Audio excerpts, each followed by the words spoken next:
पास आया और वो मजहबी नहीं था और उसने मुझे कहा, यानी वो मुझे दावत देने लगा और उसने मुझसे इस्लाम के बारे में बात की। उस वक्त तक आपका अकीदा क्या था? मेरा कोई अकीदा नहीं था, मैं सिर्फ किसी ताकत पर यकीन रखता था कि कोई ना कोई बनाने वाला है।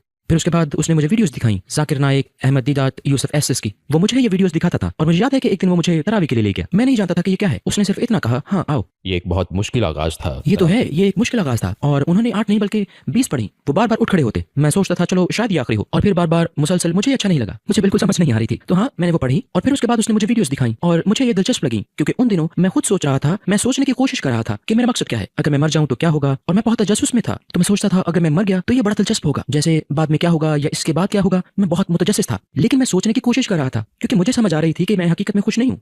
आपके पास बहुत ज्यादा मादी सामान हो सकता है और इस किस्म की तमाम चीजें। और मैं सोच रहा था, जानते हो, मैं अपनी जुराबों को देख रहा था, जुराबों को मैं सोच रहा था। और मैं जानता हूँ कि ये कुछ अजीब है, लेकिन मैं अपनी जुराबों को देख रहा था और मैंने कहा इन जुराबों का एक मकसद है, इन जुराबों का एक डिजाइन है और इन जुराबों का एक डिजाइन करने वाला है।